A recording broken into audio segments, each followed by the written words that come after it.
Ladies and gentlemen, happy Bill of Rights Day. And this is no ordinary Bill of Rights Day.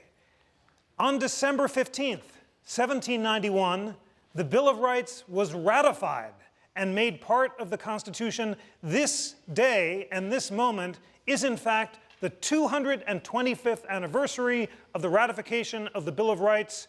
A round of applause for the Bill of Rights. I am Jeffrey Rosen, the president of this wonderful institution, the National Constitution Center, which is the only institution in America chartered by Congress to disseminate information about the US Constitution on a nonpartisan basis. And we have a thrilling Bill of Rights Day. We've got a blockbuster show of 4 marvelous books about the Bill of Rights. You will hear about the origins of Magna Carta, about Madison's notes and his efforts to change his own role in the drafting of the Constitution. You'll hear about the value of dissent throughout Supreme Court history, and you'll hear just a great book trying to channel the writers of the Federalist Papers and to imagine what they would think about current controversies. So it's going to be a wonderful substantive day. I am so excited to introduce Bill of Rights Day by introducing you to a magnificent new interactive tool that the National Constitution Center launched on Constitution Day and is now thrilled to distribute to every student in America from 8 to 80. And I want all of you, and I want our great C-SPAN viewers to follow along with me as I show you this remarkable nonpartisan tool and tell you what it can do. And it's also the perfect introduction to our first panel about the relationship between the Magna Carta and the Bill of Rights. So the Interactive Constitution, which you can find on constitutioncenter.org, is an exciting project that's a collaboration between 3 great organizations: the Federalist Society, the American Constitution Society, and the College Board, which has decided to make this a centerpiece of the new AP History and Government exams. And what we've done, with the help of our great partners, is to ask the leading scholars in America from every perspective, liberal and conservative and everywhere in between, to write about every clause of the Constitution, describing both what they agree about and what they disagree about.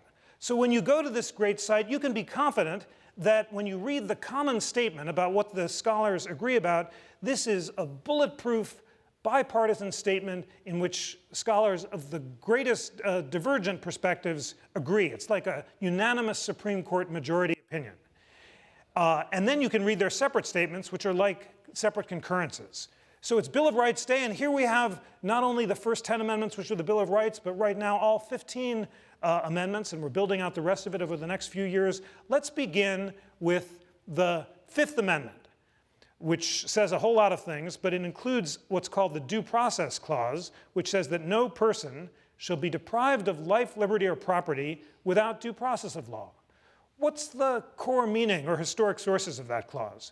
Well, you can click on the common statement, and you'll see Roger Fairfax and John Harrison, 2 of the leading scholars of the Due Process Clause from divergent perspectives, telling you that, and I'm reading now, the principle that government should be limited in how it makes its decisions is very old in Anglo-American law.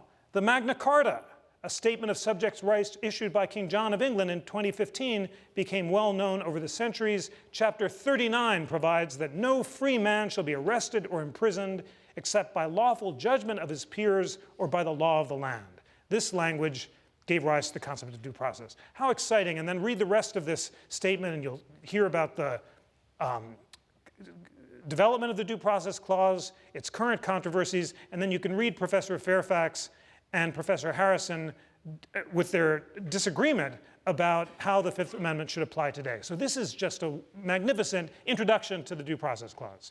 But that's not all. With this great tool, you can not only buy a Ginsu knife, but you can explore the actual Revolutionary era state constitutions, as well as the sources in English common law that gave rise to the Due Process Clause. So you can click on Writing Rights, and we want to begin with the 5th Amendment, because that's the one that we're talking about.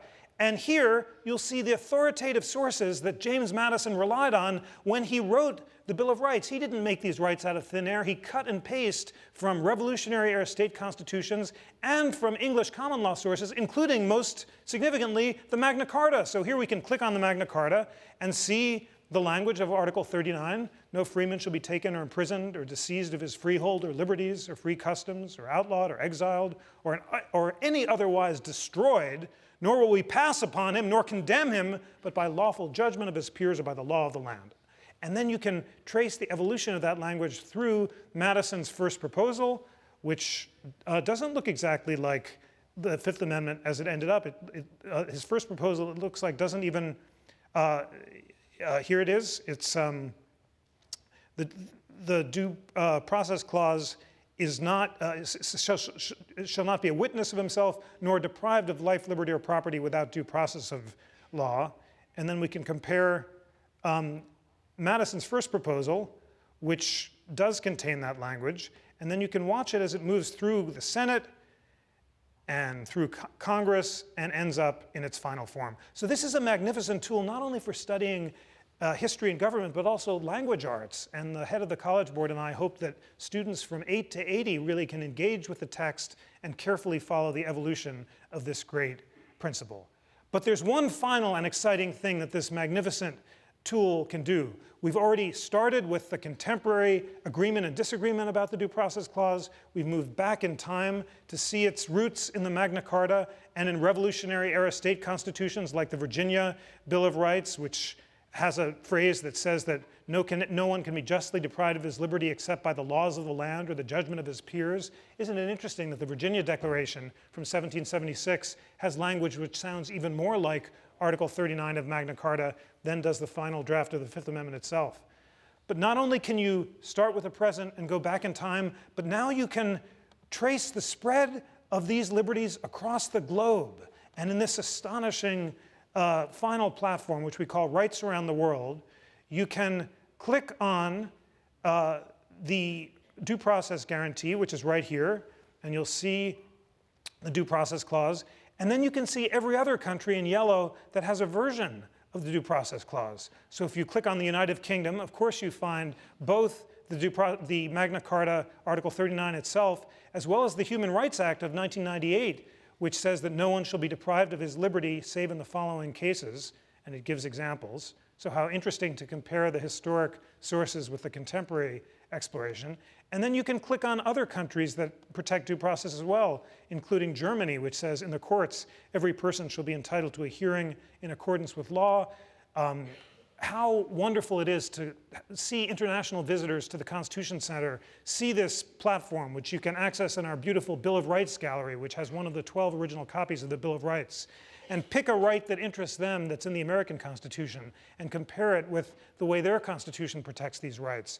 And an exciting new Constitution drafting lab that Google has helped support at the Constitution Center, we're bringing together drafters of constitutions from abroad and school kids to compare American constitutionalism with the way these rights are protected around the world. So it's an incredible tool. We hope that it will transform constitutional education in America. We want to bring it to every student in America, so I want you and I want our C-SPAN viewers to check it out, constitutioncenter.org, dig deep into it, compare the historic, contemporary, and international sources of our rights, tell us what you think, how we can improve it, and let's work together to transform constitutional education in America.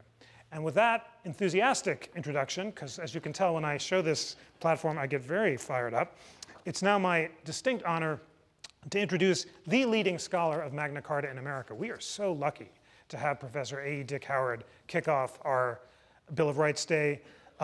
We've been eager to get him to the Constitution Center for a long time, and there's no more auspicious moment and no more distinguished scholar than to begin our proceedings today. He is the White Burkett Miller Professor of Law and Public Affairs at the University of Virginia School of Law.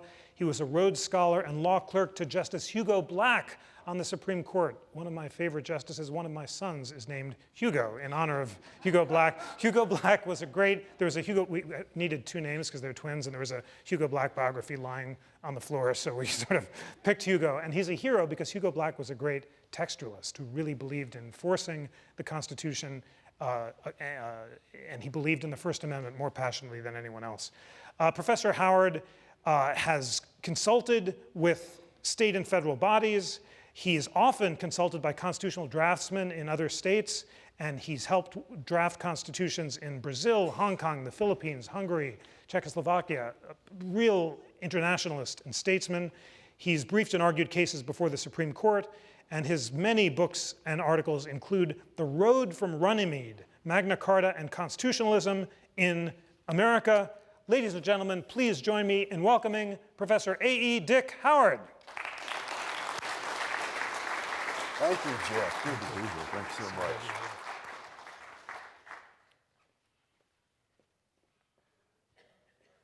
Thank you. That was an enthusiastic introduction. I just wish I could kick off my classes at the University of Virginia with the same kind of enthusiasm. Jeff has certainly alerted you to the reason why we're starting Bill of Rights Day with Magna Carta. I mean, otherwise it would seem a fairly idiosyncratic choice. An English document 800 years ago, you know, what's it got to do with the Bill of Rights? Well, the road to the Bill of Rights really begins in many ways with Magna Carta. As many of you know, this is the 800th year since Magna Carta was first agreed to by King John at Runnymede. Indeed, I was at Runnymede on June the 15th of this year, the exact anniversary date. So I come back with a sense of why the English were celebrating it. It makes great sense that they would be making a lot of this anniversary. But the question I want to put to you and talk about this morning is, why should we care? You know, why should we care about this bargain struck between a reluctant King John and these aggressive barons at Runnymede in the year 1215? Well, the story takes us back to and begins with King John himself. I first met well, actually, I didn't really meet King John. That would be a little bit of a stretch. My students think I was at the Philadelphia Convention, but I wasn't there either.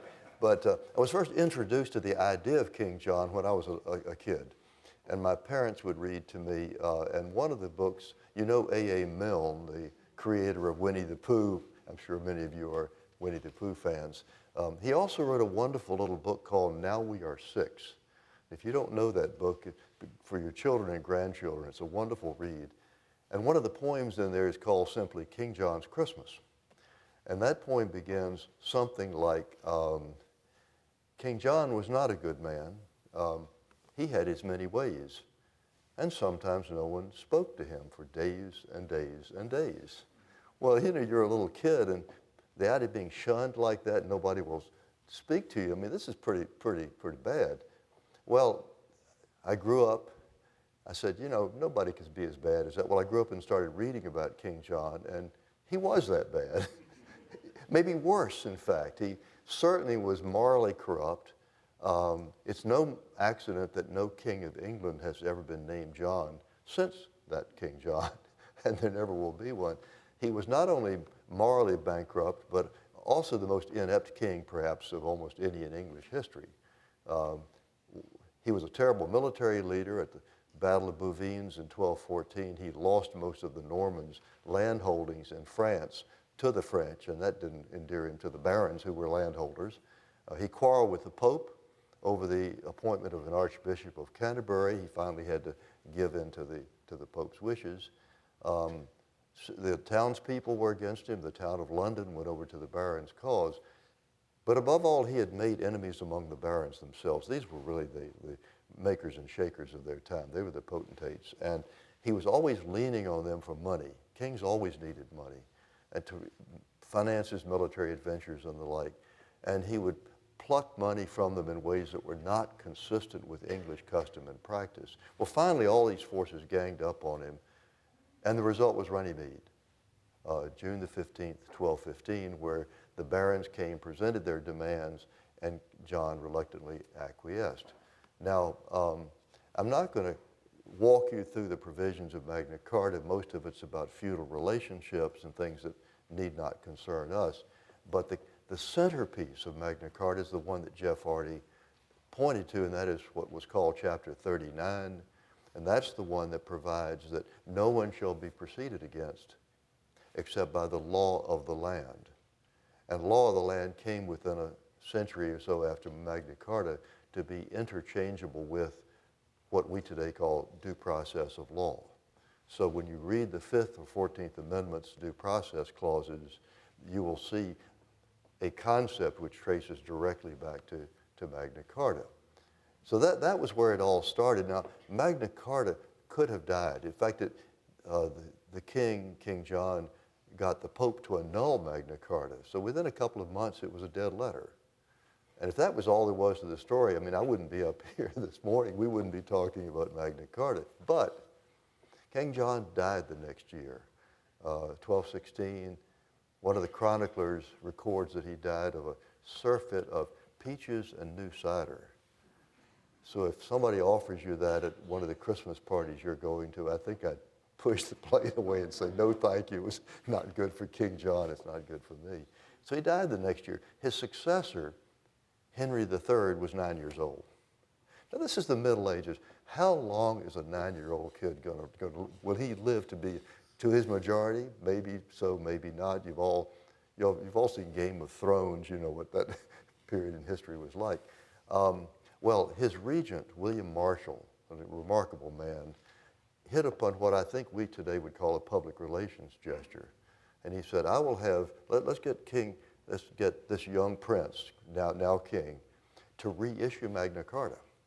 Well, they did that, and that set in motion a tradition that successive English monarchs would begin their reign by reissuing Magna Carta as a sort of statement of good faith to respect the rights and liberties of the English people. So that's where it begins. Now, one other mention of the Middle Ages, a century or two after Magna Carta, a statute was passed. I think it was basically an instruction to judges that said if Magna Carta and another statute were in conflict, that you would prefer Magna Carta. Magna Carta was thought to be better than or superior to other statutes. And that begins to set and train the notion, today we would call it constitutional or judicial supremacy. The notion of the Constitution as a super statute was already beginning to emerge even as early as the Middle Ages in England. Now, I'm going to pass over the Tudor period. I guess the reign of Henry VIII has never been thought of as a great time of constitutional government. Certainly the wives of Henry VIII wouldn't have thought that. So let me jump over to the 17th century. This is the century in which, of course, the first permanent English-speaking colonies were being planted in this continent. And it was also in England a turbulent period of civil war, of conflict of every kind. I think it must have been a dreadful time to live in England because I take it the Civil War in England was as bad as the Civil War in this country. The century began in constitutional terms when Queen Elizabeth died and the crown went to James VI of Scotland, who became James I of England. So the House of Stuart came to the throne in England. Well, James brought with him a concept of the divine right of kings.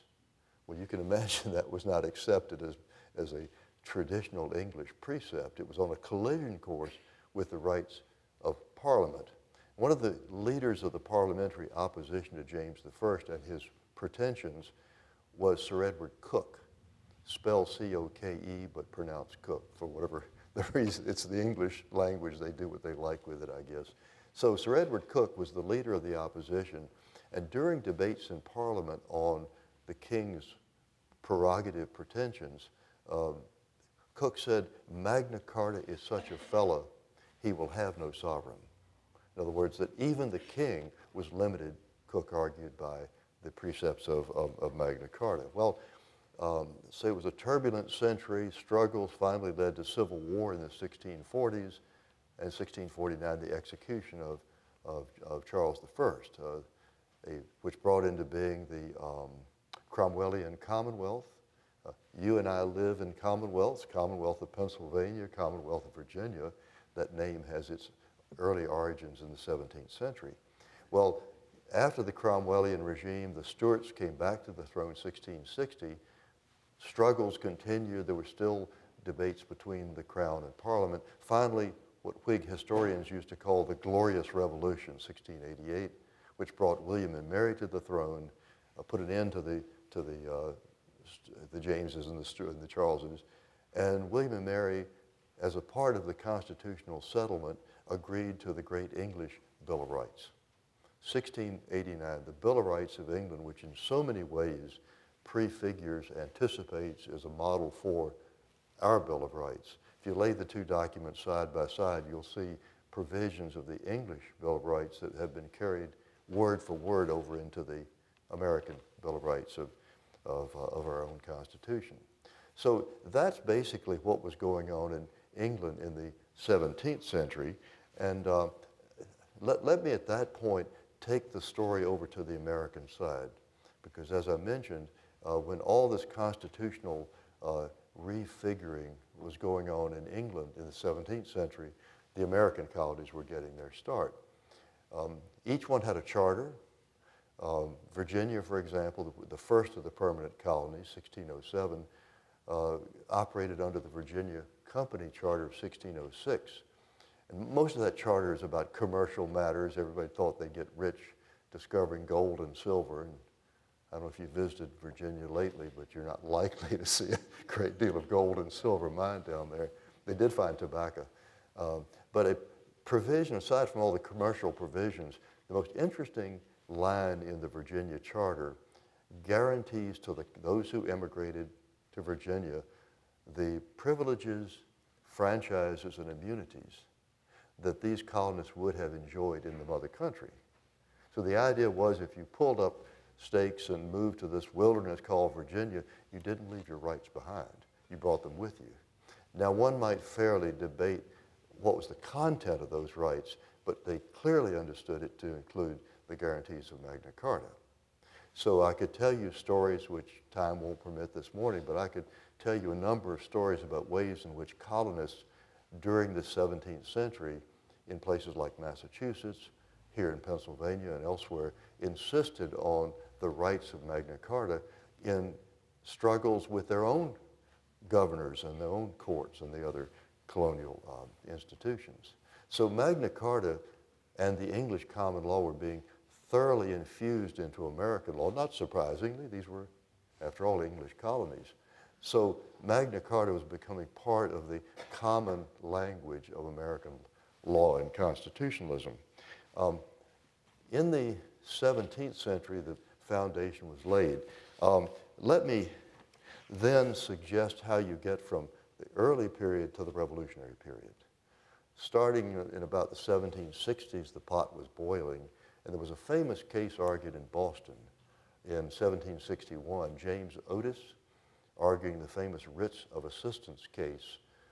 He was representing Boston merchants who were objecting to writs of assistance were sort of like general search warrants. They were not limited. They wouldn't satisfy today's Fourth Amendment requirements. They basically allowed officials to go in and search your house or your place of business for anything they wanted to do, anytime, any way. And so Otis said, this is not constitutional. At this point, there was no written constitution. This is still the colonies. But he was making a case that we today would recognize as being a constitutional case. And he cited Sir Edward Coke.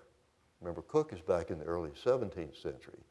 Coke had decided a case in 1610 called Dr. Bonham's case.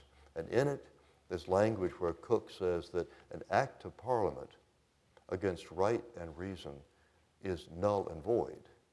Now, that doctrine never really took hold in England, but Otis proclaimed that to be part of the fabric of British constitutionalism in opposing the writs of assistance. Now, in London, the Privy Council, the government, the cabinet, couldn't make sense of arguments like Otis because over there, by this point, you had Blackstone's commentaries. William Blackstone's great commentaries on the laws of England were written in the 1760s. And in it, Blackstone says, Parliament is supreme. Parliament makes the law. Parliament calls the shots. And he didn't recognize judicial or constitutional limitations on what Parliament could do. Parliament might pass crazy laws, immoral laws, unjust laws, but they were law. So here's Otis on the other side of the Atlantic saying there are constitutional limits on what Parliament can do. So you have, on the two sides of the Atlantic, two quite opposing points of view. Small wonder that the revolution finally came about because the English and the Americans were really talking past each other. Now, the story after that is a very familiar one, especially to a Philadelphia audience. Stamp Act was passed in the 1760s, the first time Parliament had sought to impose an internal tax in America. It had external levies, but never internal, and you know how the American colonists reacted to that. No taxation without consent. They also complained that trials of these cases under the Stamp Act would be in admiralty courts, and admiralty courts had no juries, and the right to trial by jury was one of the rights that Americans traced back to Magna Carta. Well, the Sons of Liberty then threw the tea into the harbor in Boston. You know that story. Well, that touched off a firestorm. The British closed the port of Boston. They quartered troops on the populace in Boston. They dissolved the Colonial Assembly. And these actions, which the colonists call the coercive or intolerable acts, sparked cooperation on the part of all the colonies. The other colonies came to the support of Massachusetts in the Continental Congress. And in that process, they wanted to frame their opposition by way of resolutions. They wanted to say, how is it that we Americans have come to have these rights that we're proclaiming against the British? Well, there was an interesting debate that went on in the Continental Congress. Some people said we ought to point to the charter language like the one I just quoted. Others said we ought to put it on Magna Carta and the British Constitution. And yet others said it's natural right, it's natural law, it's the will of God. Well, these are rather different ways of thinking about rights, but being Americans, we're such an eclectic people, they decided rather than choose one or the other, they would sweep them all together into one basket. And so they based these claims of rights on all these different sources. If any of you are lawyers or have studied law and you find American constitutional law to be messy, well, we've done it that way for a long time. We're not like the French, who are very analytical and organized in their legal thinking. We just kind of take it in sort of a bundle. So that was the Continental Congress and its resolutions. Now, with independence, with the beginning of the Revolutionary War, in Williamsburg, Virginia, May of 1776, the convention that was making laws the lower house of the colonial legislature had been dissolved by the governor, and so they simply went across the street. Being Virginians, they went across to Raleigh Tavern, good place to make laws. And these folks were the ones who on May the 15th, 1776, instructed Virginia's delegates at the Continental Congress in Philadelphia to introduce the Resolution for Independence. So the resolutions that finally became a fact in July of that year began at Williamsburg in May of 76. And on the same day that they passed that resolution, the Virginians set to work on a constitution for Virginia. Actually, they set to work on two documents. First, a Declaration of Rights, the famous Virginia Declaration of Rights, which again owes so much to the English declarations. And having passed that, then a frame of government or the body of the Constitution. I think the importance of the two-step process, it's pure John Locke. It's social compact. The notion that people enjoy inherent natural rights before they frame a government, so that those rights depend independently of, they precede government. So social compact theory has concrete form in this Virginia two-step process. Well, what Virginia did, other states were doing. Pennsylvania and the others were passing bills of rights and constitutions. And if you think about those early documents, they're really strikingly different from the federal model, which is so familiar to us, checks and balances, separation of powers and the like. In these state documents, you typically had legislative supremacy. Pennsylvania, 1776, for example, there was no governor. They had a plural executive. Courts hardly had any powers to speak of. In '76, the legislatures were thought to be the branch of government closest to the popular will. Well, in this process, one of the people who complained about the first Virginia Constitution was Thomas Jefferson. Founder of my university, I have to admit, it's written into my contract, teaching contract, that I'm not permitted to give any public lecture without at least one reference to Thomas Jefferson. So you will record that I have just made my obligatory reference to Thomas Jefferson. Thomas Jefferson hated that first Virginia Constitution. My theory is he didn't like it because he wasn't there. Jefferson couldn't imagine anybody could do anything like that without his being part of the process. His objection was that the same body of men who was making ordinary laws for Virginia also purported to make a constitution. And he said if they can do that, they can unmake it. It's simply no more than another law. You want a separate body to make a constitution which is superior to ordinary law. So what we did not do in Virginia in 1776, I have to give credit to my friends in Massachusetts. In 1780, they called a constitutional convention elected with delegates elected by the people expressly to write a constitution, which then went to the people in referendum for ratification. So Americans at that point invented something which the Europeans had not, and which had up to then been unknown in American practice. It transformed the way we make constitutions in this country. So it's a vote of gratitude to my friends in Massachusetts. I was up there last year giving something called the James Otis Lecture at Fountain Hall, and I was imprudent enough to suggest that my friends in Massachusetts are very good at words. We know John Adams and all that, but they're not so good at numbers because they don't quite understand that 1607 comes before 1620. And I don't think I made any friends in Boston by making that observation. Well, so you get to the stage at state constitutions of something which really is now fundamental law. The Federal Convention, 1787. Now, as you probably know, there's no complete transcript. We have Madison's notes. You'll be hearing about those today. I may be wrong about this, but I'm not aware that during the debates of Philadelphia, anybody ever mentioned Magna Carta. Well, if I think it's such a big deal, if it's so important to the story I'm telling today, how come it wouldn't be part of the debate at Philadelphia? Well, assuming it wasn't, and I were able to query my Federalist friends, why did you not talk about Magna Carta? I think their answer would have been, in the first place, Magna Carta was simply an adjustment of power between the barons and the king. We're setting out to create a new government. That's a totally different enterprise. Also, I think they would have argued, look, the Magna Carta limited royal or executive power.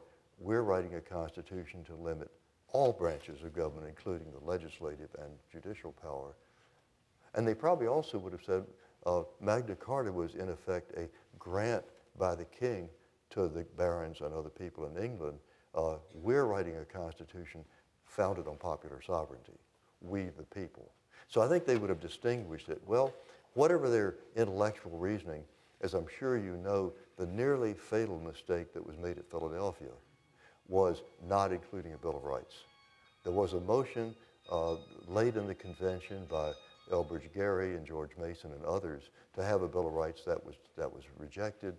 And of course, that created a center of opposition in what came to be known as the anti-federalist camp, who said, look at this new Constitution, no Bill of Rights. They're not recognizing our rights. Well, James Madison was a good enough politician to basically say, look, okay, I get the point. Just ratify the Constitution, and we will undertake at the first Congress to add a Bill of Rights. He was as good as his word. He winted out a number of suggestions, proposals that came from the states, and those proposals enacted by Congress, approved by the states, became, of course, what we call the Bill of Rights today. So we have a Constitution, a Bill of Rights, And what we have at this point, if you step back and think about the respective part played by the British tradition from Magna Carta and the English Bill of Rights, and then American ideas on the other hand, I think you have an interesting blend of American innovations. American federalism really had no direct European counterpart. Judicial review is really, I think, if you look at global constitutionalism today, perhaps America's most remarkable contribution to constitutionalism around the world. Innovations on the one hand, but then tradition on the other. Ideas like due process of law, cruel and unusual punishment, a number of precepts which are in our constitutional system which owe their ancestry to England. So how would I sum up, put together Magna Carta's legacy? I mean, what is it? What does it have to say to us about the way Americans think about constitutional law and government? Well, first, I think Magna Carta is the iconic example of what we like to call the rule of law. That's a phrase that American lawyers love to talk about, very proud of. It is less self-revealing than one might think. I was at a meeting in what was then Leningrad, now St. Petersburg, working with the drafters of the first post-Soviet Russian Constitution. Seemed like a long time ago. It was only 20-odd years ago, but those were the days when we thought Russia might well join the family of liberal, constitutional, democratic countries. Well, in the age of Putin, that's not happening as far as I can see. But at any rate, in my discussions there, I don't speak any Russian, so we were working through a translator, very good translator, but I discovered at one point that she was rendering the English language phrase rule of law as socialist legality. Well, I had to say that's not exactly what we in the West mean by rule of law. Second legacy of Magna Carta, the articulation of fundamental rights. And that really takes hold in this country. There is no, in all my travels, I know of no country where talk about rights, where the language of rights is so conspicuous as it is in America. We complain about lawyers and judges and courts, but boy, when we have a problem, we show up in court. And we're very good at turning garden variety disputes into lawsuits and ordinary lawsuits into constitutional claims. I sometimes think our national motto ought to be something like, I'll see you in court. Put that on the national flag. So fundamental rights, a legacy of Magna Carta. Thirdly, putting it in writing.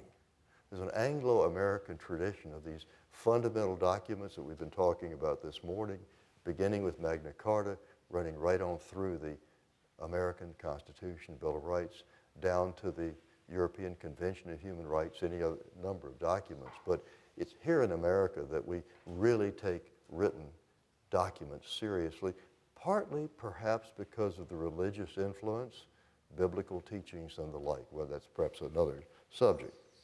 Fourthly, and this one I think really matters in terms of the influence of Magna Carta, and that is it put us on the road ultimately to the notion of constitutional supremacy.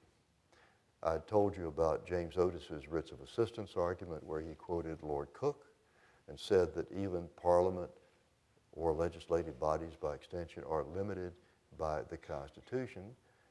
It's an idea that takes you finally to John Marshall's opinion, 1803 in Marbury versus Madison. Those of you who have studied law may remember when you first read Marbury, and you may have been a little bit struck by the fact that he starts out the opinion with general principles of jurisprudence, the idea of a constitution. The notion being, if you're going to write a constitution, you must mean for it to be superior to ordinary law, as if that's a self-evident proposition. Then later in the opinion, he finally gets, almost by way of an afterthought, he says, oh yes, by the way, there's Article 6 of the Constitution. This Constitution and all laws enacted in pursuance thereof shall be the supreme law of the land. Well, today we write an opinion starting with the text and taking it from there, but in Marshall's time, these general principles were so self-evident to him that that's where he started. Finally, in talking about Magna Carta's legacy, I think there's the tradition of an organic, evolving, unfolding Constitution. I'm looking around the room and I don't see Justice Scalia here. Because if he is, I might be a little more careful in what I had to say. I don't think he'd come up and beat up the lecturer, but he might be tempted. It brings us down through Anglo-American history to what today might be called the living Constitution. Those are the words that I think Justice Scalia might not like to hear. But one may object to it, but it's there. It's so much a part of the way we do constitutional law. For example, cruel and unusual punishment has never been limited to what it meant in 1791. I can think, for example, of cases decided by the Supreme Court as late as 1989, where the court rejected the argument that capital punishment for youthful offenders, or in another case for the somewhat mentally retarded, violated the Eighth Amendment.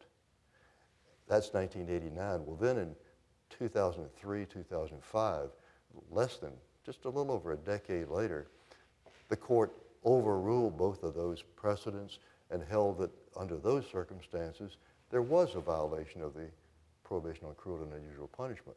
There you clearly have an evolving Constitution. Of course, the more dramatic examples come in thinking about the Due Process Clause. I mean, if you know something about the uses to which Fifth and 14th Amendment due process have been put, is there any example in constitutional history of a more malleable concept that has been put to service of more different things over the years? Let me, on that point, read you just a couple of lines from what Justice Kennedy had to say in a case in 2003, Lawrence versus Texas. It was a case where the Supreme Court struck down a Texas law criminalizing sodomy. It's an anti-sodomy law. And at the end of that opinion, Justice Kennedy said, those who drew and ratified the Due Process Clause did not presume to know the components of liberty in its manifold possibilities.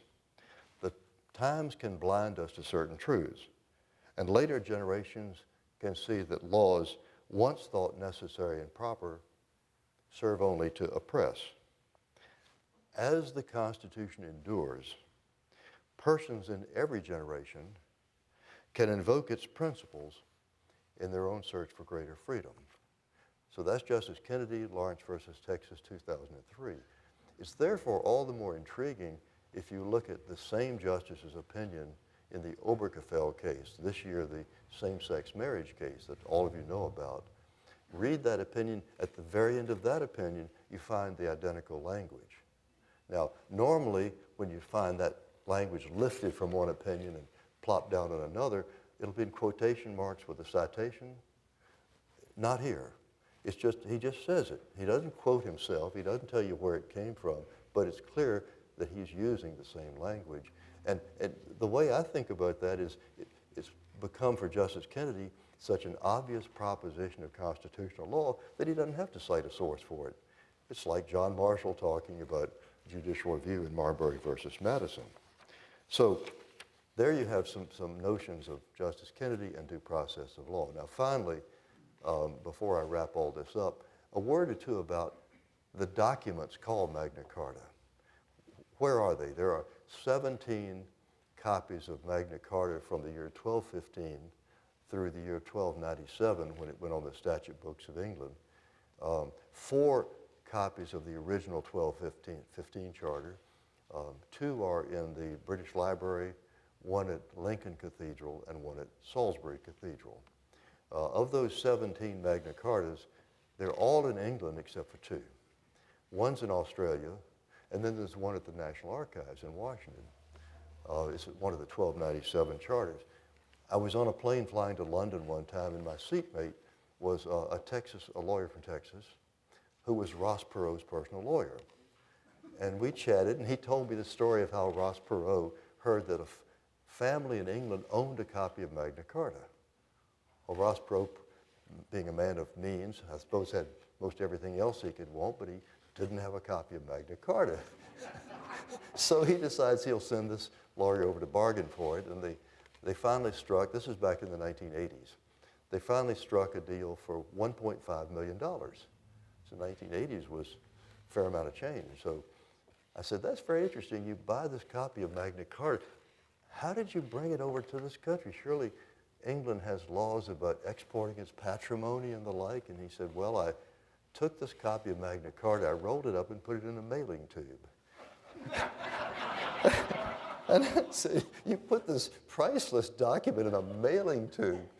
He says, yes, I did. And then I went to the airport and I said, oh, you go to like Heathrow Airport. What did the customs agent say? And didn't they have some questions? And he said, yes. They asked, what do you have in the mailing tube? And he said, I've got a copy of Magna Carta. And the agent said, oh, right, mate, go on through.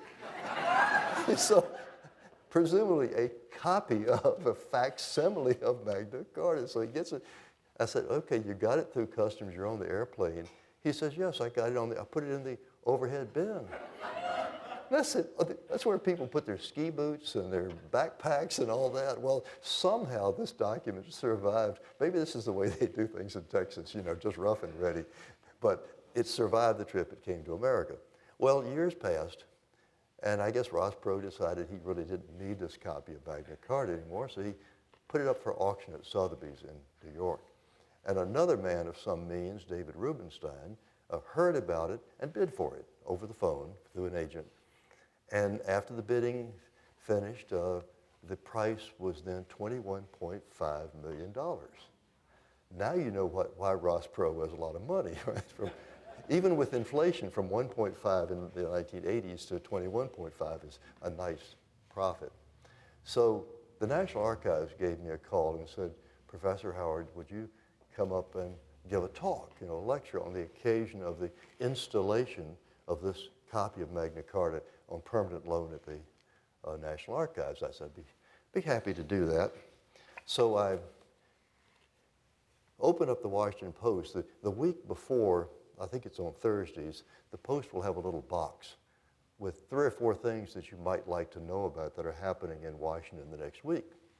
So this particular Thursday, it said on Tuesday, March the 10th at 7:30 p.m. at the National Archives, Professor A.E. Dick Howard of the University of Virginia will talk about Magna Carta, will talk about his book, The Road from Runnymede, and his purchase of a copy of Magna Carta for $21.5 million. So I read this thing, and I came home that night, and I told my wife, I said, Mary, I said, we're going to start getting some really interesting telephone calls. We're going to get invitations to some very fancy dinners and receptions. I said, don't ask any questions, just say yes, and we'll go. So that copy of Magna Carta is on display up there. You should, if you haven't noticed it, next time you go up, you go into the archives, and it's like you're going into a cathedral, right? It has a very awesome atmosphere. And over in the corner is this copy of Magna Carta. It is, I would submit, very much a part. It's at the very core of American constitutionalism. I mean, we don't live in the Middle Ages. We're not worried about the pretensions of kings, but those ideas that were given birth to at Runnymede in June of 1215, I think are very much with us. So I invite you to think about that as we start your celebration of the Bill of Rights today in Philadelphia. Thank you so much. Thank you.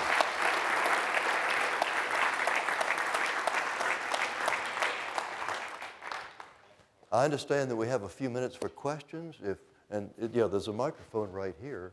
I guess there's only one on this side, but if anybody would care to challenge me on English constitutional history or whatever's in your mind. Oh, you've got, okay, this gentleman here has got the first question. Yes, sir. With the Bill of Rights, there are originally more than 10. What were the other 2, and why were they not adopted? I'm sorry, what were the other 2? Yes. The ones that were, beats me. Okay. All right. I have a non-answer to the first question. Some other expert on the Bill of Rights today will have to answer that one. Sorry about that. We'll pass on to maybe one I can answer. This lady on the aisle over here. On the amendment On the amendment that talks about the right to bear arms. Yes. Was that intended for individuals, or did the founders mean the militia? That one I'm bound to have something to say about, don't you think? How could we not talk about the Second Amendment? The conventional wisdom for years, including a Supreme Court case in 1939, United States versus Miller, was that the right to bear arms in the Second Amendment was a collective right. Now that was not a holding, it was dictum, but even so, it was long assumed until a challenge in Washington, D.C., to a local ordinance restricting having arms. And in District of Columbia versus D.C. versus Heller, H-E-L-L-E-R, the court took the position 5-4, majority held it's an individual right. Now, if you want to know my reaction to that opinion, I think it's bad history. For my purpose, I think the language itself invites you to think of the right in collective terms because it begins with a prefatory phrase about maintaining state militias. After the comment then goes on to talk about the right to bear arms shall not be infringed. I think the English language notion of bearing arms also suggests we don't bear arms individually, we bear arms collectively in militia. So, but mind you, I'm a law professor, not a justice. I didn't get to vote on it, but I can respectfully disagree with the majority. It's an absolutely fascinating example. I talked to it the Living Constitution. Both sides in that D.C. versus Heller case, the majority and the dissenters, started with history. In a sense, the originalists, those who think we should go to the original meaning, seem to have carried the day because dissenters and majority alike have started with history. But it reminds you how malleable history is in the hands of lawyers and judges, right? I mean, it's called law office history. So to me, one of the weaknesses of originalism as a methodology is that it doesn't make it objective. It still means how do you read history and what do you think it means. So for my purposes, now, I think the court, may I say respectfully, got it wrong in D.C. versus Heller, but the opinion Justice Scalia wrote, I think was written with a view to a narrow opinion to keep the other four justices on in the majority, because all it says is that you have a personal right in your home to have traditional weapons. It leaves open any number of questions about registration, gun shows, about guns in schools, and on and on and on, lots of questions like that.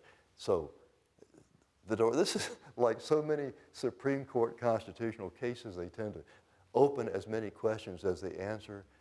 It's a wonderful annuity bill for American lawyers, keeps us going. Another question, yeah, there we are, right there. Considering the influence and the power of the Magna Carta and the English Bill of Rights, Yes? how do you explain that the English don't have a written constitution? Why they don't have a written constitution. I was in England in June giving lectures, and in the public occasions there, the most common question, the question most frequently asked was, should the United Kingdom have a written constitution?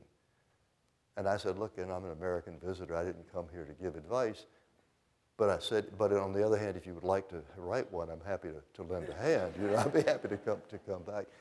The traditional English response to that question is, we have tradition, custom, convention. We just know how to do things right. There are just certain ways we English people do. And you Americans might need a written constitution, but we really don't. I think that answer is more tentative and more undermined by circumstances in the UK today. They are a much more diverse population than they used to be, socially, religiously, and the like. Diversity leads to minorities, leads to discrimination and questions like that. They are also now part of the European Union. They have the European Convention on Human Rights, which sets out norms, which invite thinking in constitutional terms.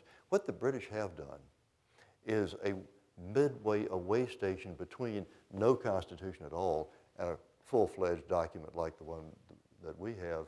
They have the Human Rights Act of 1998, which instructs English judges that they may find an act of Parliament to be incompatible with the European Convention. But they can't do what John Marshall did. They can't strike down the statute. All they can do is tell the government this act is not constitutional in European terms. It's a political directive, in effect, to the Parliament to sort of clean up the statute. Yes, sir, right here. To the point you're just speaking of, if Cook's premise that Magna Carta is supreme is true, and the divine right of kings is dead, why does the sovereign, upon accepting the crown, have to reissue the Magna Carta?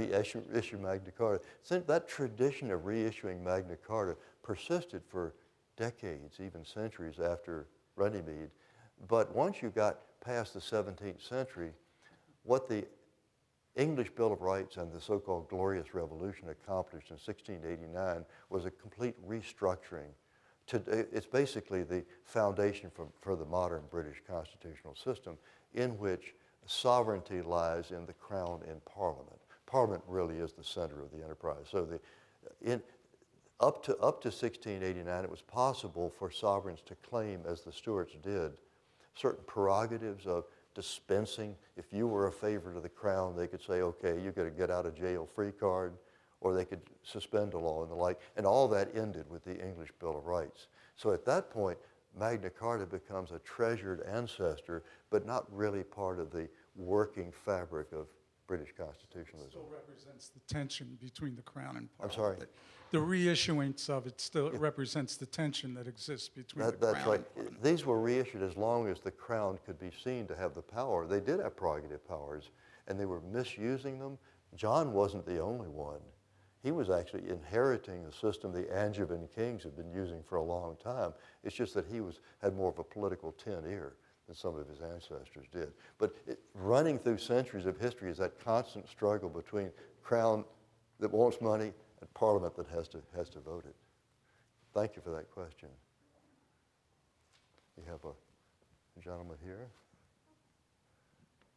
The people in Guantanamo Bay, I don't believe, have been given their due process. Right. And I don't believe that amendment says anything about citizens. That's correct. Yes, so what? Now, this could be the subject of another whole lecture, Guantanamo and the Bill of Rights. As I'm sure you know, the Supreme Court is always a bit cautious treading into areas of foreign relations and military affairs.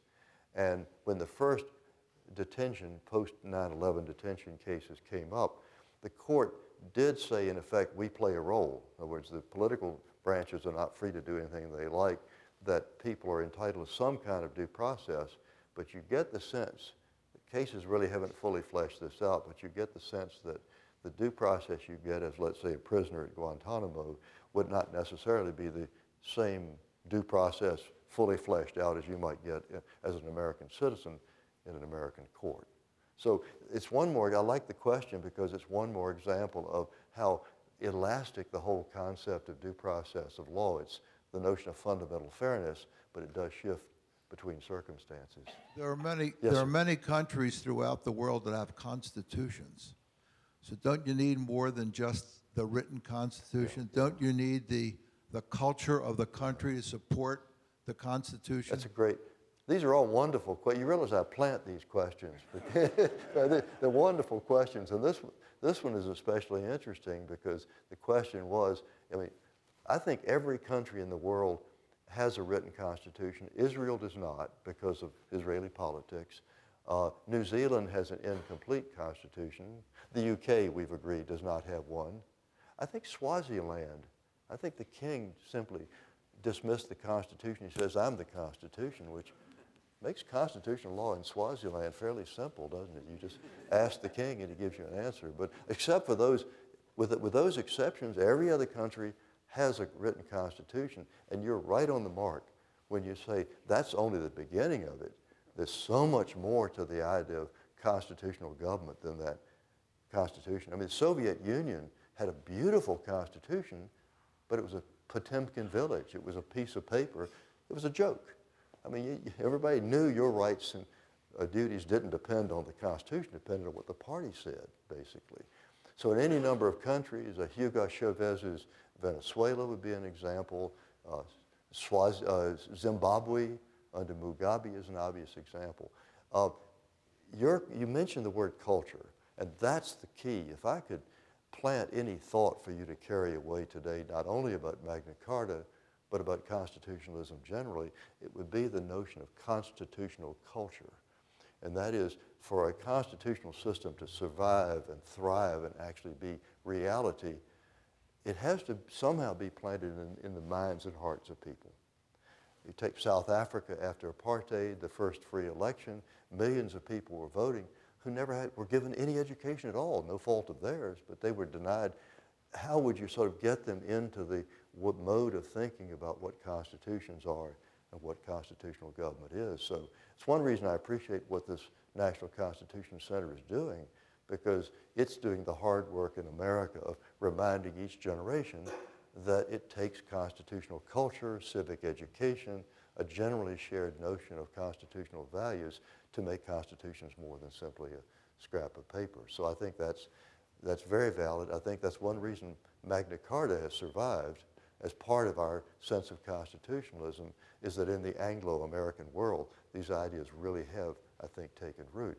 As you move to other cultural systems, I mean, all of you follow the news and know what I'm talking about, other parts of the world where political leaders will insist that the values we take for granted, they'll say, oh, that's cultural imperialism. That's your system, but we don't live that way. Well, it's not clear that those leaders have always consulted their own people about how they feel about those pronouncements from the top. So thank you for that question. Are we run out of time? Okay. Thank you so much. I appreciate you. Thank you. Great to be with you. Thank you.